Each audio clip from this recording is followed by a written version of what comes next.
On my birthday, instead of waiting for my husband and son to come home to celebrate with me, I received a video from my husband's first girlfriend. In the video, my husband and my son were with her, and my son was hugging her, saying he wished she could be his mother.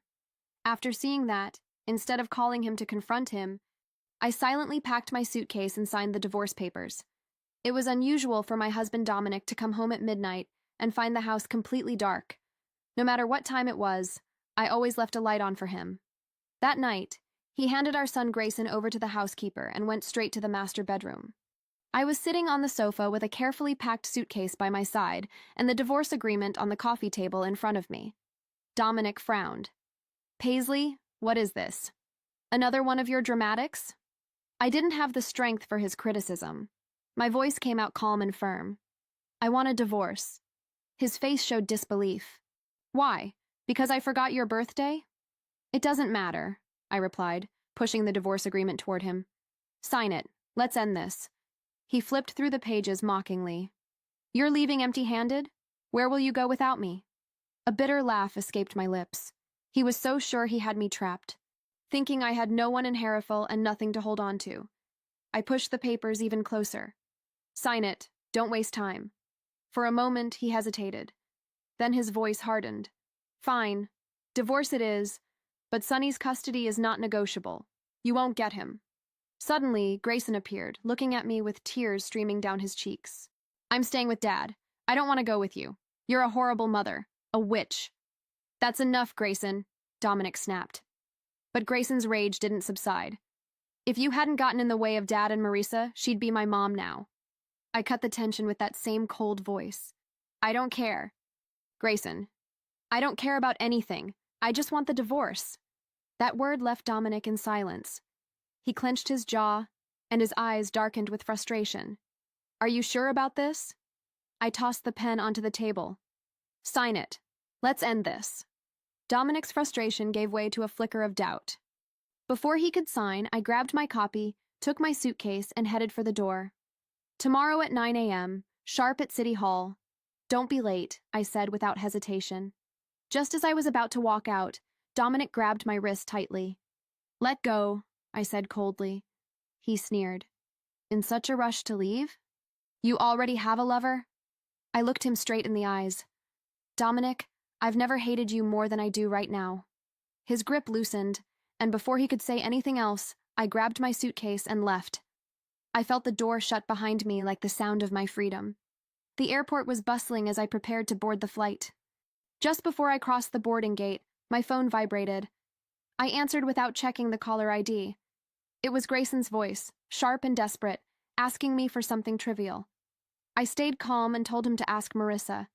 His whining grew louder, and then I heard Dominic's irritated voice. "Paisley, why are you arguing with a child?" I was already boarding the plane, unmoved. If a child doesn't understand, then the adult should, don't you think?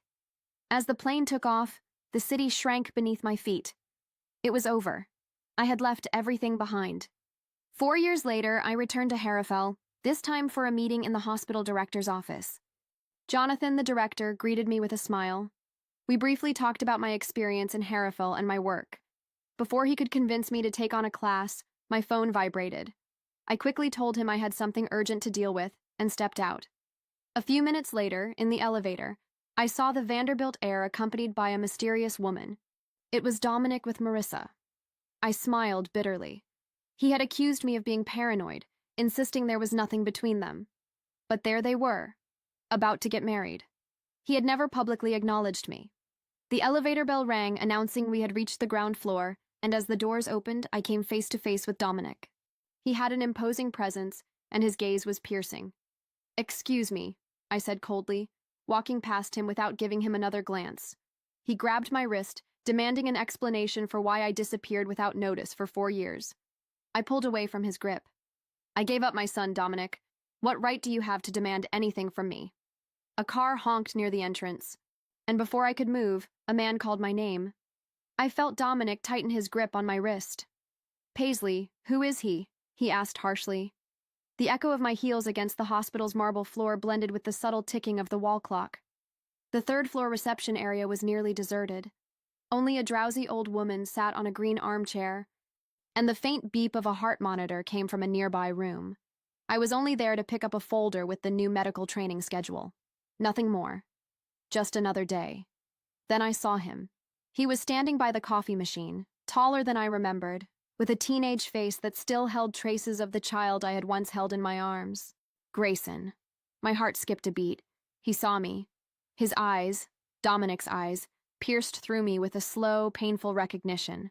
His body tensed. He didn't say a word. Neither did I. For several long seconds, we stood motionless, sharing the same air like strangers trapped in a frozen scene. The pain etched on his face was almost tangible. He stepped back. "Do you work here?" he asked bluntly, almost challengingly. His voice had changed. It was no longer a child's. It was deep, rough, and filled with something that hurt more than any insult. Disappointment. "I work here," I replied with a steady but soft voice, my hands clenched at my sides. "And you? Visiting someone?" He scoffed like my question was ridiculous. "Of course. My mother." Before I saw her, I heard the tapping of her heels. As always. Marissa appeared around the corner with the confidence of someone who rehearses every entrance. She wore a navy blue blazer that screamed, "Perfect wife." And next to her, Grayson visibly relaxed as if he had found safe harbor. She placed a possessive hand on his shoulder. "What an unexpected meeting," she said, looking at me as if I were something forgotten in a corner. "I didn't think I'd run into you here, Paisley." "Still in Harrowfell?" "Yes," I replied, keeping my composure. "And you?" "Oh, you know, taking care of being the woman Dominic deserved from the start." Her smile was venomous and rehearsed. Grayson looked at me, and for a second, he almost seemed to hesitate, but said nothing. "Is something wrong?" I asked, looking at him. He looked away. Marissa stepped forward. "You know what's funny?" she continued, licking her lips. "Some mothers are replaceable. Others are simply forgotten.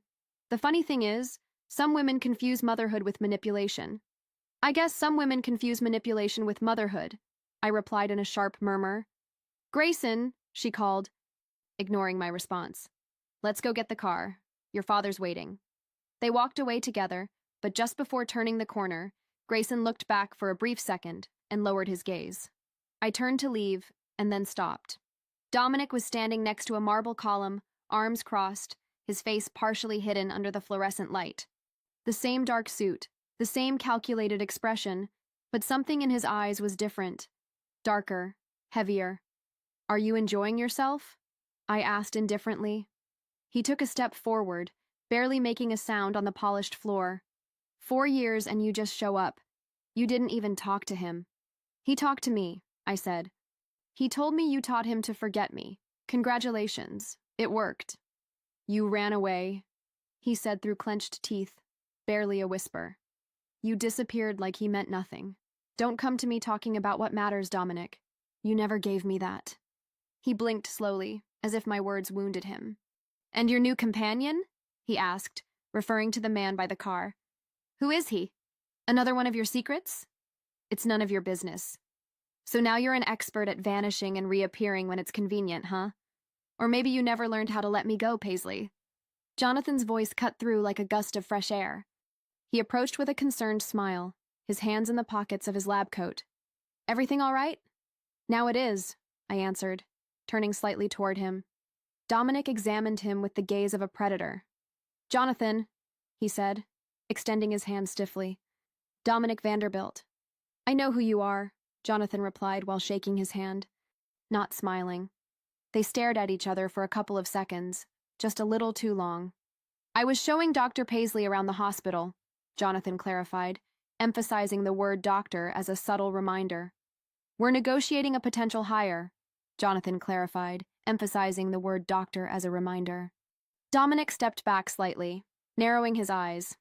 "Of course, she's always been great at running from the hardest problems, even from her own family." "Dominic," I murmured, warning him. He smiled. That smile he wore when he wanted to make someone bleed without touching them. "I'm glad to see you." "Paisley? Really?" And then he walked away. Jonathan watched him until he disappeared. "That's your ex?" he asked. I nodded. "He still doesn't realize I left. I think he's about to find out the hard way." Outside, the breeze was sharp despite the clear sky. The hospital's large window reflected the golden afternoon light. And I stood there, by a column, watching the black car in the distance. Marissa got in first. Grayson hesitated. His hand clung to the door handle, but he looked back. He saw me. Our eyes met through the glass. There was no rage, no love, just something new. Maybe doubt, maybe memory. And in the end, he got into the car, though he kept looking back until the door shut. The day moved on. I gathered my things from the locker room in the back of the hospital. Then I heard unmistakable footsteps, expensive shoes. I didn't need to turn around to know who it was. Now you always leave through the back door. Dominic's voice broke the silence. I closed my locker without answering, slung my bag over my shoulder, and started walking. He followed me. I just want to talk. Conversations between us always end in reproach or threats, I replied, continuing down the hallway. This time I didn't stop. I looked at him. His face looked more tired than I remembered. Sunken eyes, but on his lips was still that smirk, the one that made him look like he always got his way. Dinner? He offered. Just that. Dominic, it makes no sense. We're nothing now. Maybe that's why it makes more sense than ever. There was a pause. He knew where to press, and he did. You owe me at least an explanation. Why did you leave like that? Why didn't you ever come for Grayson? I closed my eyes. One dinner, 7:30, I said without hesitation. But if you ask even one wrong question, I'll get up and leave. He smiled. I couldn't tell if it was defeat or victory. The restaurant was the same. The lamps still hung over the tables with their soft amber glow. The instrumental music was barely audible. The same scent of fresh bread, herbs, and expensive wine. Nothing had changed, except me. Dominic was already seated. He had a glass of red wine poured and another one empty, waiting for me. I sat down without smiling. He pushed the glass toward me. For coming, he said, raising his own. He clinked his glass against mine, but I didn't toast. Talk. I'm listening. He studied me closely, as if searching for a crack in my armor.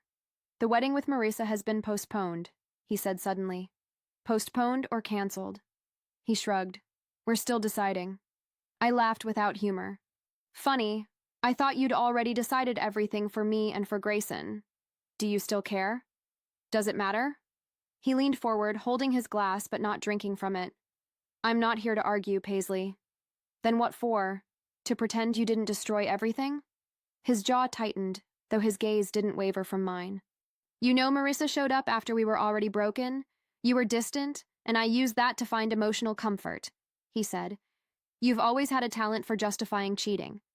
And you've always had a talent for running before hearing the explanation. My wine glass remained untouched. The food arrived, but neither of us touched our plates. Dominic looked down, speaking softly. He doesn't ask about you, but sometimes I hear him murmuring your name in his sleep. Once, he even screamed it. I closed my eyes. Don't tell me that. Don't use it now. I'm just telling you the truth, Paisley. You were everything to him, and you destroyed it. With videos, with lies, with replacements. I know. That phrase hung in the air like a suspended confession. I hated you for a long time, he said. But I hate even more that I can't get you out of my head. The soft background music seemed to fade. Or maybe it was just the tension intensifying, until someone cleared their throat beside us. Jonathan. What a surprise, he said, looking from Dominic to me. Jonathan, I began, but he raised his hand. It's okay. I'm just here to pick up a takeaway order. He looked away at Dominic. Funny seeing you here. I thought you were in Paris with your fiancé. Dominic gave a smile that didn't reach his eyes. Plans change. Some people don't, Jonathan noted, walking away from the table. Dominic said nothing for a while. This doesn't mean anything, he finally said. This dinner? I answered. I know, though it didn't sound as firm as I hoped. You and Jonathan? He asked, swirling the wine in his glass. Are you serious? I let out a joyless laugh. Are you seriously asking me that? After Marissa? I'm just asking, not judging. Dominic, you judge even when you're silent. He set his fork down on the plate with too much force. It's funny.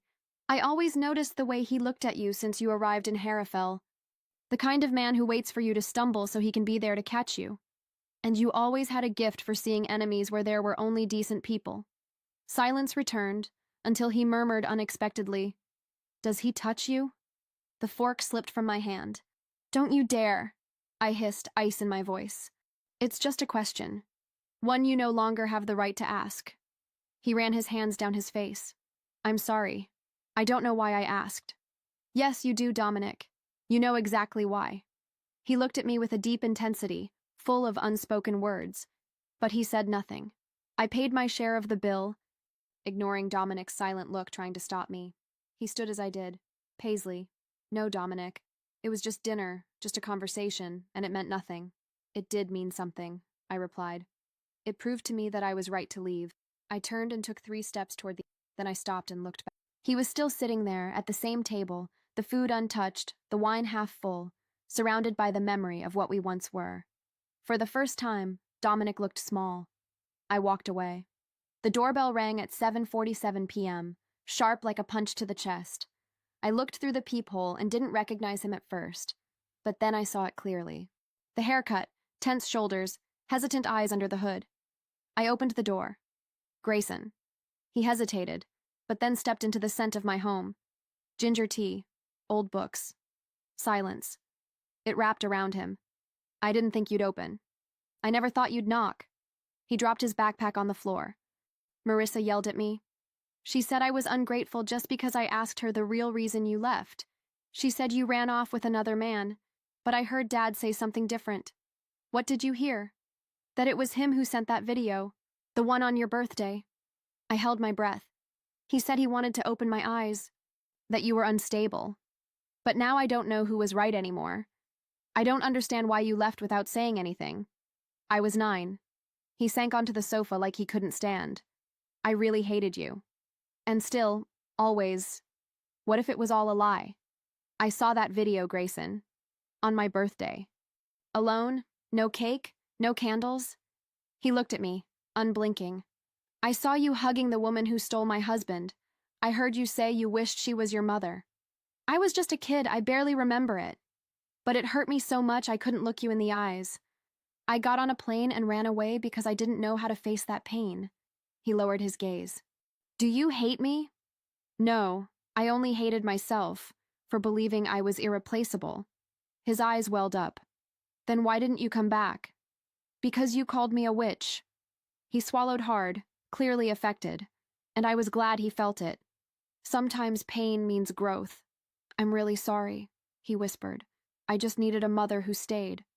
And I needed a son who called." There was silence. "And now?" he asked. "Now we're here, and that's more than I thought we'd have." He nodded like someone who didn't know what to say. Loud knocks echoed at the door. "I'll get it," said Grayson, getting up. When he opened the door, Marisa appeared. Flawless makeup and that smile that never reached her eyes. "Grayson! God, I was so worried. Your father's desperate looking for you."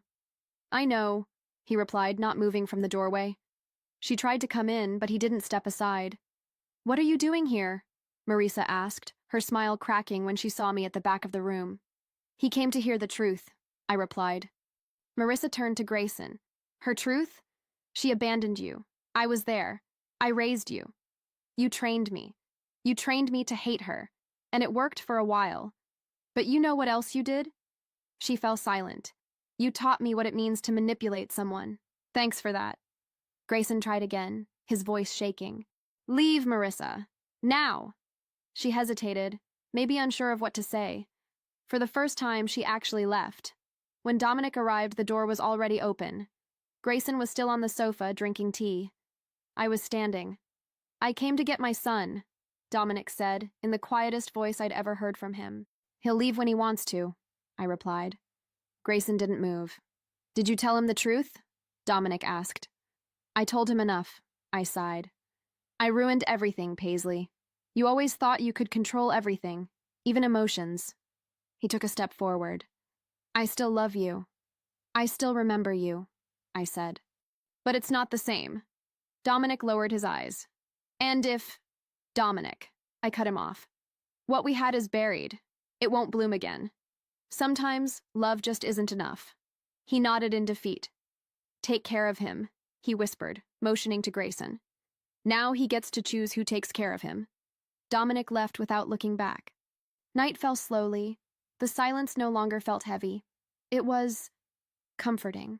Grayson was washing his mug in the kitchen. Can I stay a few days? Of course, I said, nodding softly, like someone who wasn't used to being accepted without conditions. We could watch a movie. We could do everything we didn't do before. He gave me a small, genuine smile. We sat on the couch together. He held the remote. I sat with my legs crossed. No one spoke as the credits rolled. But we were there. For the first time, we were there together.